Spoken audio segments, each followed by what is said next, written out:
Եվս մեկ անգամ խնդրեմ նշեք ձեր ուղերձը երթի համատեքստում եւ ինչ եք կարծում, ինչպես դիմագրավել իշխանությունների կեղծ օրակարգերին։ Նախ ուզում եմ շնորհակալություն հայտնեմ բոլորին իմ կոչին հետևելու համար, իմ հատուկ շնորհակալությունը նաեւ ձեզ։ Օրը շատ կարևոր օր է, որ բոլորս գիտենք կաթողիկոս Սուրբ Էջմիածին տաճարի տոնն է եւ այսօր ամփոփվում է, այսպես ասած, հայրապետական շաբաթը եւ մենք հավաքվել ենք, որպեսզի մեր շնորհավորական խոսքը փոխանցենք մեր ժողովրդին, մեր աջակցությունը հայտնենք Վեհափեր հայրապետին, մեր հոգևոր դասին, հայ առաքելական Սուրբ Եկեղեցուն, նաեւ մեր աջակցությունը հայտնենք քաղբանտարկյալ Սամվել Կարապետյանին եւ ուզում եմ, որ պարոն Կարապետյանն իմանա, որ ինքը մենակ չի, մենք բոլորս իր հետ ենք։ Շատ կարևոր օր է, կարծում եմ, եւ այսօրվա համար կրկին անգամ բոլորիս եւ բոլորից շնորհավորում եմ։ Պարոն Համբարձումյան, սա առաջին հավաքը չէ, որ նախաձեռնվել է ձեր կողմից, ինչ եք կարծում այդ կոնսոլիդացիան, ժողովրդի հանդության միասնականությունը պետական ազգային արժեքների շուրջ, ես նկատում եմ համընդհանուր ավելի մեծ կոնսոլիդացիան, հնարավոր է այս փուլում եւ մինչեւ ընտրությունները հաշվի առնելով նաեւ մեկնարկած իմպիչմենտի գործընթացը։ Այո, կոնսոլիդացիա հնարավոր է, դուք գիտեք, ես ասել եմ, որ մեր նպատակը հանրային համերաշխության լայն օրակարգ ձևավորելն է եւ մենք քայլ առ քայլ հասնելու ենք դրան։ Մենք ուզում ենք, որ մեր հասարակության մեջ վերջապես վերանա այդ ատելության մթնոլորտը, իրար հայելու խոսույթը եւ այո, հնարավոր է կոնսոլիդացիան եւ այո, հնարավոր է այսպես ժողովրդով մեծ բազմությամբ շատ ավելի շուտ հասնենք իմպիչմենտի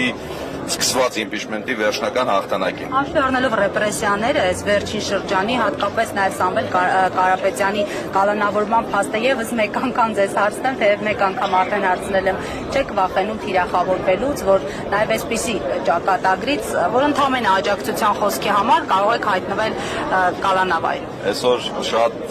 գեղեցիկ օր է եւ ես կարծում եմ, որ յուրաքանչյուր քրիստոնյա մարդ պիտի վախենա միայն Տեր Աստծուց, մենք որևիցե բանից չենք վախենում եւ այդ ռեպրեսիաների շրջանը, սիրելի լրագրողներ, ուզում եմ ասել, որ վաղուց անցած է, որովհետեւ հայկական գործչի որևիցե ռեպրեսիաներով չեն կարող ճնշել։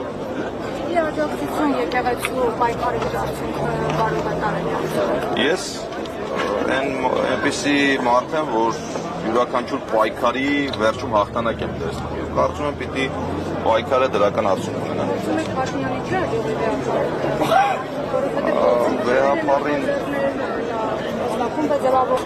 Վեհափարը իր տեղում է եւ եկեղեցին է որոշում ով պիտի լինի վեհափար եւ իրենց կանոններով էլ պիտի շարժվեն առաջ, թե ինչ հանձնախումբ են ձևավորել եւ ինչ են անում, այդ չգիտեմ արդեն։ Կարծում եք չի աջակցի։ Վստահ եմ չի աջակցի։ Հասարակական աջակցություն կա։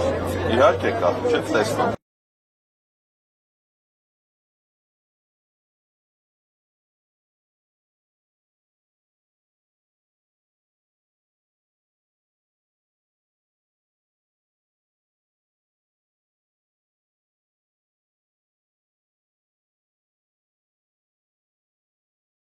Չեք տեսնում։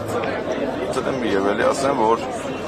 մենք ենք եկեղեցի։ Մենք բոլորս հայ առաքելական եկեղեցու հետևորդներ ենք։ Դուք իրատեսական եք տեսնում, որ մինչև 2026 թվականը իշխանախոսություն հնարավոր է իրականացնել, հավաստարություն Ես իրատեսական եմ համարում իմպիչմենտի սկսված գործընթացը հաղթական ելքով ավարտելու, այո։ Պարոն Համբարձումյան, կուսակցության անդամները նշել են, որ ակտիվ գործընթացների են դիմելու, նշել են նաև պարտիզանական խմբակցության պատգամավորները, երբ է սպասվում այդ ակտիվ գործընթացը։ Տեսեք, բաներ կան, որոնց մասին ճիշտ չեմ համարում խոսել։ Ես նախորդ անգամ ասել եմ, որ ժողովրդի լեզվով ասած սարերի հետևում չի այդ գործընթացները։ Վստահ եմ քայլեր նախաձեռնելու ենք, այսինքն ժողովրդով մեծ սկսած գործը տանելու ենք մինչև հաղթանակ։ Հնարավոր է դուք